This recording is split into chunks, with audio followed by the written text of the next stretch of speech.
Southwest, and I am back tonight at a fabulous event that Heather Rengel invited me to. Heather, where are we? What's going on here? So we are at the Play Big Dinner. So this is, I think, the fourth year for the dinner, second year that I've been involved, where we bring together technologists and scientists and big thinkers and artists and filmmakers to try to bring a cross-disciplinary intellectual discussion where you can cut through the noise of South by Southwest. Can you please tell me that you invited me as a big thinker, not as a technologist? I invited you as a big thinker. Thank you. That makes me feel so much better. I'm so appreciative. Thank you. So we have our second host here. I heard you know a lot about panty liners. Is that true? Wow. This is going to be the first time on this call that I'm going to blush. Yes, that was my very first job. Thank you for bringing this up in public, and now we're going to not be able to cut that out, but thank you. So with that, we have a host here, our second host. Do you want to introduce her? Yes. So this is my dear friend, futurist, big thinker, lovely woman, nurturer, just crazy, fast-paced thinker, Nancy Giordano. I think you love her. Nancy, do you want to join us? We're going to take you in the middle here. Is that okay?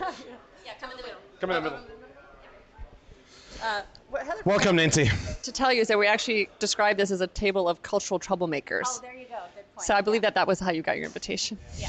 Troublemaker, yes. Cultural. I'm just gonna claim being Austrian and from Vienna. I'm gonna was born with some culture, but I didn't bring much with my dad. So, thank you, Nancy. Just tell us about it. I heard you're a futurist. What's the future? A beautiful dinner tonight. A really great friends. We're going to talk about really important and beautiful things. No, this is designed actually to be a gathering of people who are doing meaningful work in a meaningful way in a meaningful space. And I hope that is the future, right? There's more gatherings like that. That's awesome. I've heard you've done some awesome, meaningful work yourself. Just tell us a little bit about that. My work ranges. I'm actually a strategic futurist, right? So I really try and help make the future feel less scary and the new feel normal. Because as we know, we're going through a big moment of transition and transformation and disruption, and some people are very embracing of that, and some people are very fearful of that. And my job is to make it feel like it's a really safe and optimistic place to go. So I didn't ask you this before, and so I'm going to put you on the spot. What's the future of IoT? Everywhere, everything, right? I got in a big discussion with a friend once about whether or not he could make my pillow any better than it currently is.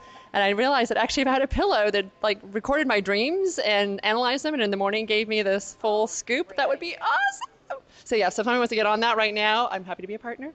But things like that, I think it will add a tremendous amount of understanding and utility and challenge so many of our assumptions of what we think is how the world works, right? As we start to gather that data and understand it better. It's interesting that you talk about dreams. I just, last week, 2 weeks ago, I was in New York with a pharma company, and they came to us and worked with us on one of their sleeping drugs. And the thing that they wanted to do is, they're going to not like this, but they do what they call natural sleep. And the problem with that is that people actually sleep and they're not sort of knocked out. And so they don't actually really know how good they sleep. And so we worked with them on various digital means through sensors on us to figure out what actually means sleeping well. I, for one, started wearing 2 wearables. And so it's interesting. So give me an example where you find today IoT in the future, where it's going to go. I mean, again, I think it's going to be this thing that helps us make sense of our current patterns, behaviors, expectations. I really get excited about predictive environments, right, that are going to be able to anticipate things for me.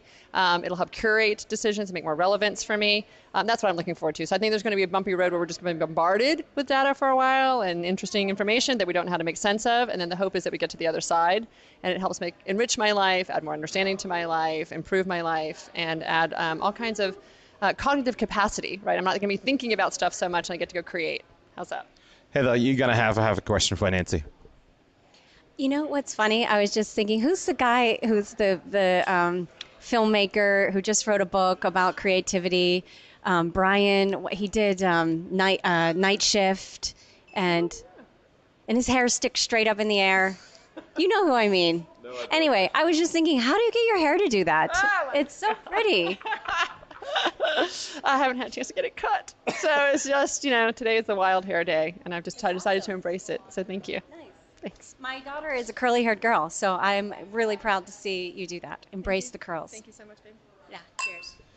Well, I thank you. I feel like I'm the lucky guy today with 2 beautiful women here. Thank you so much for joining me. And please join us again tomorrow at 2 p.m. Central and noon Pacific time for the next Mr. IoT at South by Southwest. Bye.